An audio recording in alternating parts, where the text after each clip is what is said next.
1,00,000 টাকা ক্ষতিপূরণ সহ 10 বছরের সশ্রম কারাদণ্ডে দণ্ডিত করা হলো। So I am reading from that so that you all can understand what is the result of the case.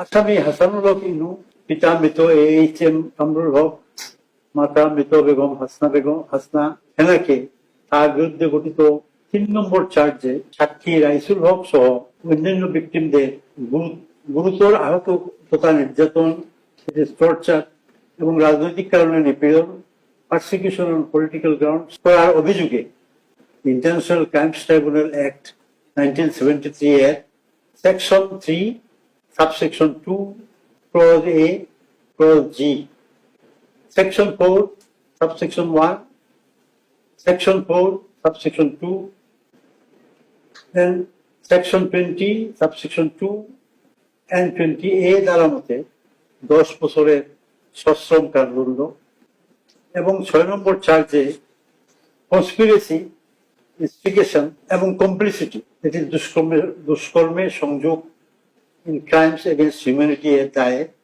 International crimes tribunal act 1973 এর section 3 subsection 2 clause A and clause G,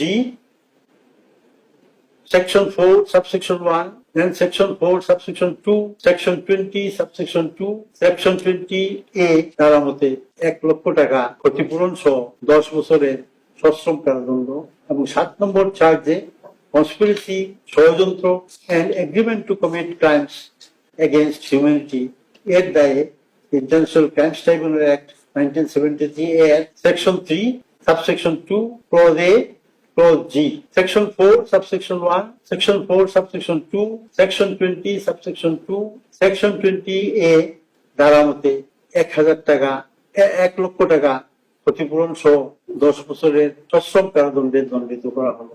আসামিকে তার বিরুদ্ধে গঠিত 1, 2, 4, 5 নম্বর চার্জ এবং 8 নম্বর চার্জের সকল count হইতে খালাস প্রদান করা হয়। আসামি এর বিরুদ্ধে আরোপিত সকল সাজা যুগপৎ চলবে।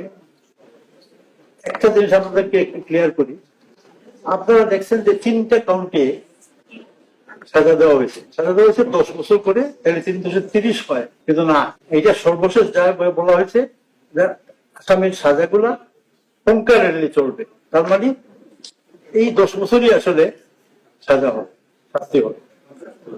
তো এই আর কি কথা, আসামিদের বিরুদ্ধে আরোপিত সকল সাজা চলতে থাকবে। This is all about the judgment of today. So that's all. Thank you.